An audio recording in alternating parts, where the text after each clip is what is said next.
Today, we're stepping into our time machine and setting the dial for 1964 San Francisco. The air is thick with rebellion, espresso, and the rhythmic pulse of poetry. But amidst all this creative chaos, we find a story that's as timeless as the city itself. A story of love, art, and the quiet war waged within a man's heart. Let's talk about Ink and Silence. Imagine a smoky, dimly lit basement cafe. The kind of place where Jack Kerouac might have held court. Here, we meet our protagonist, a young poet. Let's call him Leo. Leo's soul is on fire with words, but his pockets are empty. He lives and breathes for the perfect line, the perfect metaphor, convinced his voice is the one that will define his generation. He's talented, sure, but in a city overflowing with poets, his words barely cause a ripple. He's just another voice in a very loud room. Then she walks in. Let's call her Clara. She isn't just another face in the crowd. When she takes the stage, the room falls silent. Her voice doesn't shout. It weaves. Her poems aren't just clever. They're raw, honest, and they land like a punch to the gut. They speak of a world Leo only dreams of capturing. Instantly, he's captivated. Not just by her beauty, but by the sheer power of her talent. He falls for her, and he falls hard.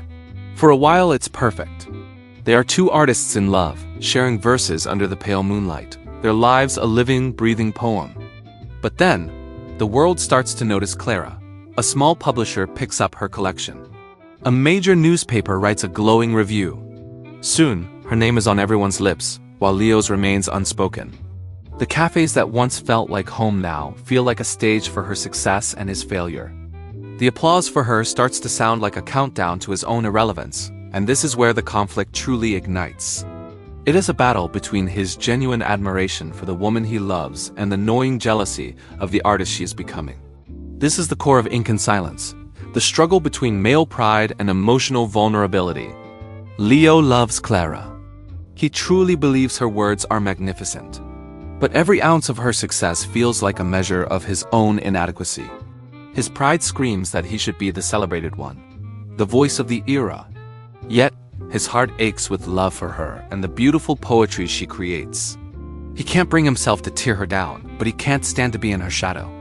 This internal torment drives him into a creative and emotional silence. He stops writing, stops sharing, and the ink that once flowed so freely now feels trapped. He's caught in a paradox. The source of his greatest love has also become the source of his deepest insecurity. Can he overcome his own ego to simply love her and her art without comparison? Or will his pride poison the very connection that once inspired him? It's a powerful exploration of how ambition and love can sometimes be terrible bedfellows, especially in a world that often measures a man's worth by his public success. It asks a tough question. What happens when the person you love most also happens to be your greatest rival? That's a glimpse into the world of Ink and Silence. A story that feels so specific to the 1960s beat scene, yet so universal in its themes. Thank you so much for joining me on this deep dive. If you enjoyed this, please hit that like button and consider subscribing for more stories from the world of arts and culture. I'd love to hear your thoughts in the comments below.